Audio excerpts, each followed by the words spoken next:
Hi, so I wanted to start making videos about politics again, and I thought this one would be a good place to start. I've been thinking about this a lot because of all of the violence towards trans women and cis women, and I'm sure probably trans men too, related to just all the bigotry towards trans people right now. People feeling emboldened to violate trans people's space. It's very distressing, and the past couple of months I've been seeing a big uptick in people calling trans folks, specifically trans women, but I'm sure there's some saying it about trans men as well, calling them pedophiles,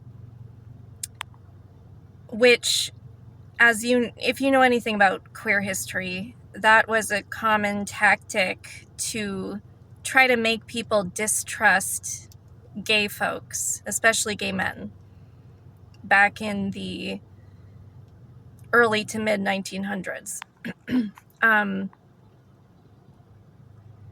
And it got me thinking about the double standards that people have about trans people, especially trans women, interacting with children versus cis people.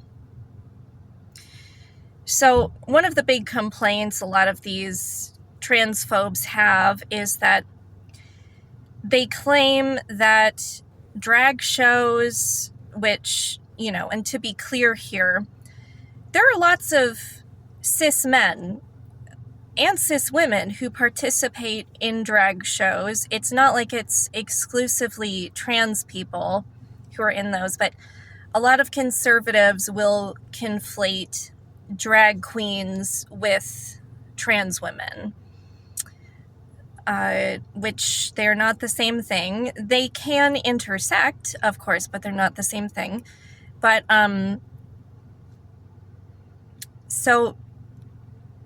conservatives seem to be saying the same thing about both trans women and drag queens, that them dressing the way that they dress is inherently provocative and inherently sexual.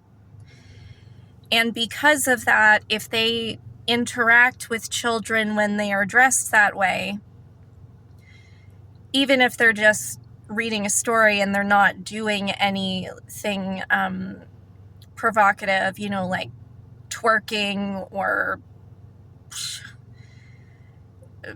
pole dancing or, I don't know.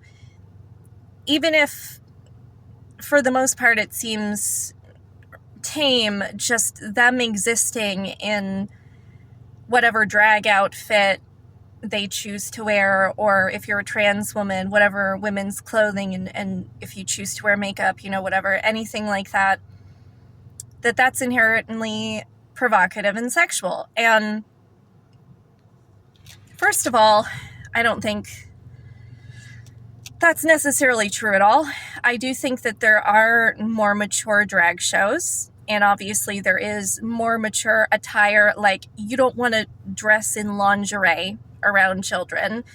If your drag costume is bordering on the lingerie thing, you probably don't want to wear that around kids. But if you Google, I'm sure you could probably easily Google right now, modest drag show costumes, and find tons of drag costumes or drag inspiration that are pretty modest. Like, they cover all of the bits and bobs. They might be bright and frilly and flamboyant, but that drag is an art. Whether or not you want to believe that, it is. And that's just how a lot of drag costumes are. But I want to point out something else too. So a lot of these conservatives are claiming that the costumes, the outfits, that's what their problem is. And I've tried talking to some of them about this, and I know it's kind of futile to try to do that, but one thing I've pointed out is, well, okay, have you ever taken your kids to a public beach? Have you ever worn a bathing suit? Have your kids ever happened to see women in skimpy bikinis?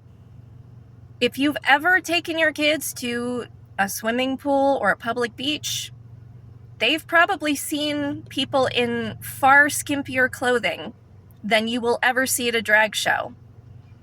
And yet, these conservative parents are not publicly degrading, harassing, assaulting the people in those situations, the women in teeny tiny bikinis. I mean, they might be catcalling them or some other shitty thing, but they're not treating those people, men and women, in skimpy bathing suits. They're not treating them like pedophiles just for existing in skimpy clothing around children, because that would be fucking ridiculous. So why are you saying that shit about trans people and drag queens? And again, a lot of trans people that I know dress relatively modestly, like what would be considered pretty conformist clothing on a day-to-day basis. That being said, if you choose to wear booty shorts and a crop top, again, tons of girls in college, girls who go clubbing, all sorts of people. I mean, look at old photos of men in the 70s. They wore stuff like that, and they weren't called gay. I mean, they weren't called pedophiles. I'm sure times have changed and, style has changed. If a man dressed in booty shorts today, he might get stereotyped as gay, but there were lots of straight men in the 70s who dressed that way, and I guarantee you, as long as they were known to be straight, they were probably not being called pedophiles. They were probably just considered hunks of the era. And today it's common for college girls to wear crop tops and booty shorts and stuff like that. Let's say you have like a young teenage daughter who is like 18 plus and she's still living at home. Maybe you have a younger kid who is under 18. And that college age daughter is going out to a club, and so she puts on a skimpy outfit. Maybe your younger kid happens to see her in that outfit. Are you going to call your daughter a pedophile? Are you? Because if you're not, that's a fucking double standard. If you're saying that shit to drag queens or people at pride parades who are dressed in skimpier clothing, that's like the very definition of a double standard. Another thing I want to talk about is the notion that trans people wanting to spend any sort of time with children, that inherently makes them a pedophile or drag queens. This is another double standard. Because for cis people, if a cis person who seems relatively conformist says, oh my gosh, I love kids, I want kids so bad, or I love kids, I love babysitting, I love teaching, that's considered a perfectly normal, natural thing. Now, of course, not all people like kids, not all people like being around kids, and that's fine. To each their own, so long as you treat children like people, because children do not have very many rights in the USA and in many places around the world. But it is, in my opinion, perfectly normal and natural for many people of every gender to enjoy spending time with kids, to have the desire to raise babies, raise children, to give love to their children, to mentor kids in their community, even if you don't want your own. There are programs like Big Brother and Big Sister programs. There's tutoring programs, there's babysitters, there's nannies, there's teaching jobs. There's all sorts of jobs in our community with the goal of giving children and adults mutual access to each other in a way that is appropriate, that is loving, and that builds trust, builds community, in a way that educates the kids, and in some aspects can also educate adults more.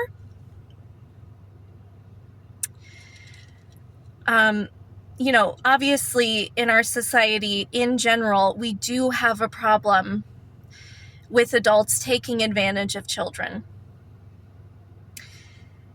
There's news stories about it all the time, especially in religious institutions. The Catholic Church comes to mind, but it is not the only religious organization where this has been a problem. I've also read that apparently this is a big problem in Orthodox Jewish communities.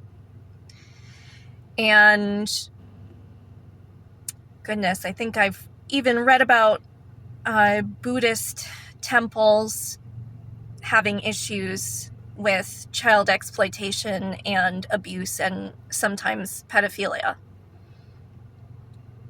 There's no doubt that child exploitation is a problem. But statistically speaking, usually the ones who are doing this exploiting are cisgender men.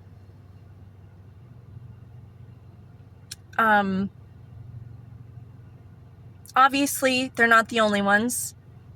There are women who are perpetrators and who aid and abet predatory men and organizations that target children, like Ghislaine Maxwell, for example. And nobody on the left is trying to say that trans people and drag queens are perfect and that they're incapable of doing bad things. No, of course, they're human. And all humans, unfortunately, are capable of bad things. But statistically speaking, when it comes to the abuse and exploitation of children, they are not the problem here. And considering how everybody else is allowed to say things like, I love kids, I love spending time with kids, I want to mentor kids, I want to teach kids, I want to babysit, I want to have children of my own. Society widely considers those statements to be normal, to be relatable.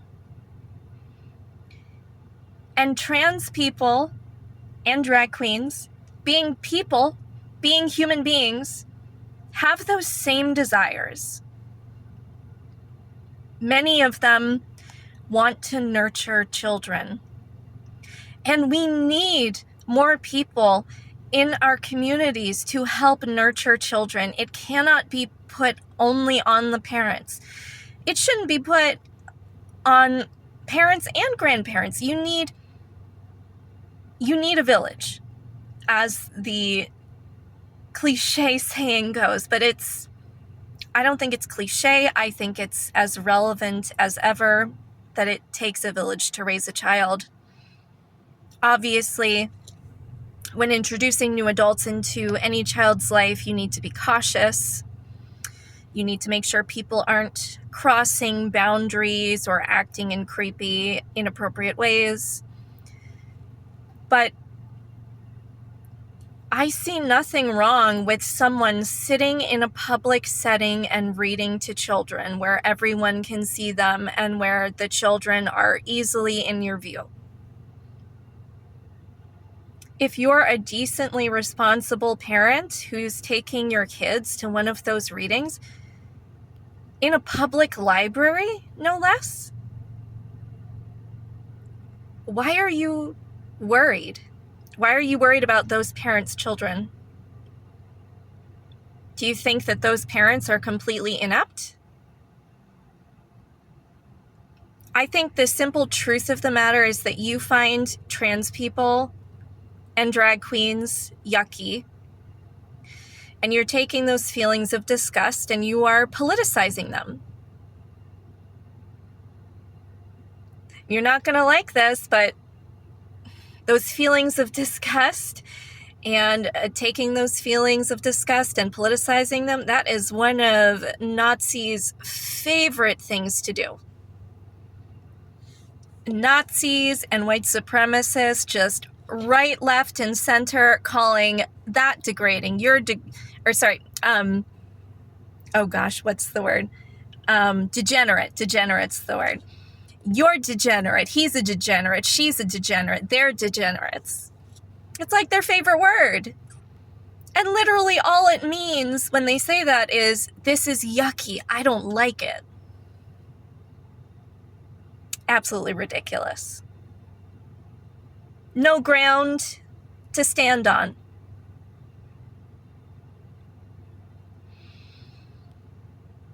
So if you have any friends or family who are questioning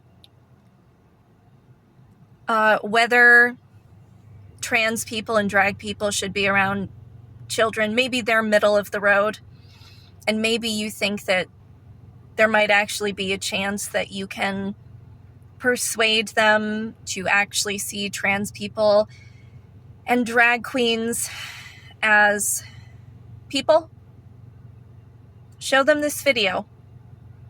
Maybe encourage them to rethink things. I can tell you that I have so many trans people in my life, and conservatives are always blown away when I tell them, like, yo, 50% of the people that I know, that I vibe with, that I hang out with, they're trans people. And that's not an exaggeration.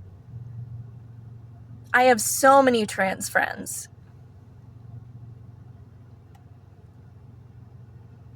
And they ask, how is that possible? And it's like, well, first of all, I went to a pretty large public college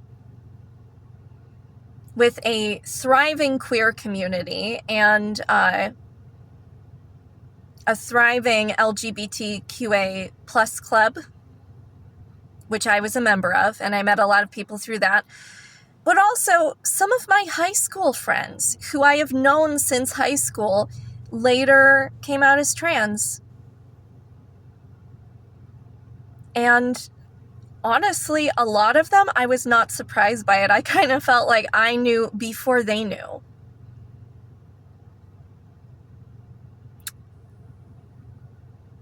People don't get that there are lots of people like me who have so many trans people in our lives that we love, that we respect, that we know on a deep level.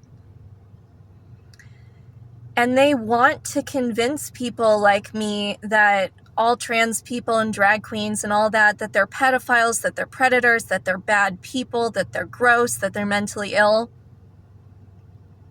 You don't know them half as well as I do. Who are you to talk?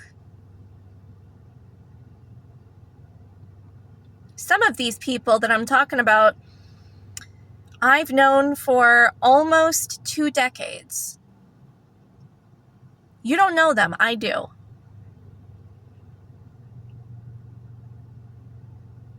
I know about their dreams, their goals. I know about their flaws. You know, everybody has flaws. But not everybody is a pedophile. Conservatives, for a long time, have been saying, they've been making the joke that leftists call everyone who disagrees with them a Nazi. Well, conservatives call everyone who disagrees with them a pedophile. It's fucking true. It is. It's like their go-to insult is calling you a groomer. Which, first of all, is a big insult to pet groomers all over the country. Just not cool. I have a feeling many of them would not like that.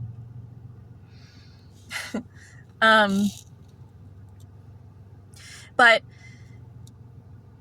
people like me, you're trying to convince people like me, people who love and have deep connections with my trans friends and family, by the way. I have trans family members too. Your disgust, your politicized disgust will never trump the love. I said Trump. Gross. It will never trump the love that people like me will have for our trans friends and family. You cannot win against real love, because real love will enable people to sacrifice, to suffer for the ones they love, to stand up. It will give them courage, whereas maybe they wouldn't have any courage. And love can make you a little unhinged too. And, you know, if you use those unhinged tendencies for the purpose of good, for the purpose of justice, nothing wrong with that. I say we need some more chaotic good people in this country. I don't see how the lawful goods are going to get anything done. They can certainly try, but that's about all I have to say. I hope you all enjoyed this video. Have a great day, and if you get a chance to, please vote for me in the Maxim Covergirl contest. I will put my link for that down below. You can vote for free once every day. You can also buy some Maxim Next editions. Give this video a like, share it, follow me, etc., etc. And I hope you all have a great day. Bye-bye.